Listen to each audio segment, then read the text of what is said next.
Вот, дорогая, мына чыгып кетейин акам. Мына скорый менен акып кетти. Азыр кара карасыга боюнча алып кетем акам. Суралыш. Эмне документтер алып жатсызбы? Жок. Мына эмне ака? Акам бокун мен кетип калайын акам. Мына мен баллаяп келдим акам. Мына станкага батпай калды. Каяка коем мында? Бул Ош шаарындагы жол кыймылынын коопсуздугун камсыз кылуу бөлүмүнүн кызматкерлери менен талашып тартышып жаткан Рыскул Назмеденов. Ал унаасын туура эмес жайга токтотуп койгон жерден текшерүүчүлөрдүн кылтагына түштү. Унаасын мыйзамсыз жайга токтоткон жигитке 1000 сом өлчөмүндөгү айыппул салынды. Ага Рыскул мырза каршы, анткени ал ооруканага оорулуу адамды таштап, кайра ал уколун алган соң алып кетмек. Бул жерде место жок, мен аны ал жерде ичкерге мына бетондун ичине койдум.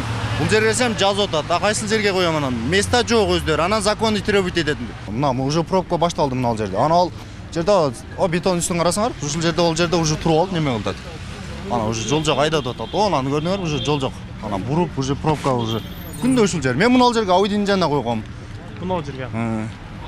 Анан эмне болду? Не себептен мага штраф жазат да азыр мына Audи'никин албай эле номерин деле чечпейт, башка деле кылбайт, штраф деле жазбайт. Неге неме кылбайт анда? Адам өзгөн бар, мен бир адам өзгөн.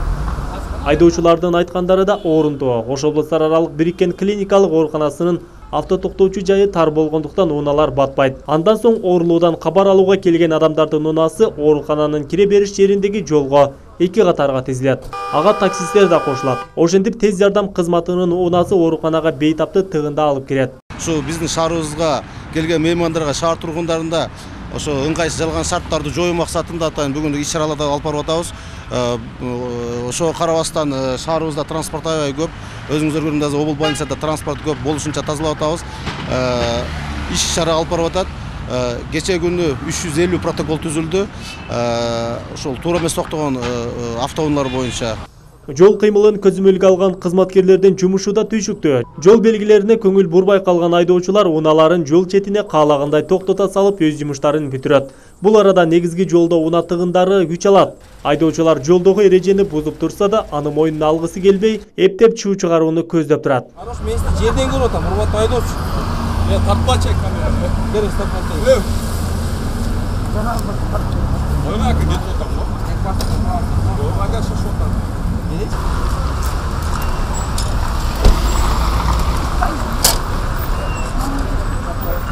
Атпачы, не тартып атасың? Аны не тартып атасың? Камераны сындырып коюмбу? Камераны сындырып коюмбу? Ош шаарында каттоодо турган 70 миңден ашуун унаа бар. Күнүгө кирди чыкты унааларды эске алганда алардын саны 150 миңден ашаарын адистер айтат. Ал негизи Ош шаары 50-60 миңге чукул унаага ылайыктуу. Бүгүнкү күндө калаанын негизги көчөлөрүндө унаа тыгындыгы орчундуу көйгөйлөрдөн. Анын алдын алуу үчүн жол коопсуздугуна көзөмөлдү күчөтүү зарылдыгы айтылды.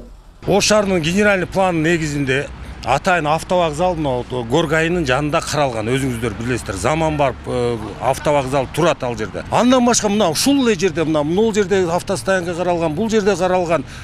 Биздин водительдер өзүңүздөр билесиз, баягы кармаганда, баягы ушул жол эрежесин бузуп келип, кызматкерлер келип туруп ошол жерге протокол толтура баштаганда ушул отмазкаларды айта башташат экен. Ушундай ал жер жок, бул жер жок. Туш келди токтогон унааларга шаар ичинде текшерүү иш-чаралары мындан ары да улантылат. Жакынкы жылдары таза коом долбоору Ош шаарында ишке ашып калса, негизги жолдорго камералар орнотулуп, жол эрежесин бузган айдоочулардын жазасы күчөтүлөт. Ал эми бүгүн текшерүүнүн алкагында 20га чукул унаа ээсине 1000 сом өлчөмүндө айыппул салынды. Адыл Акжул уулу, Айбек Үсөн, жаңылыктар.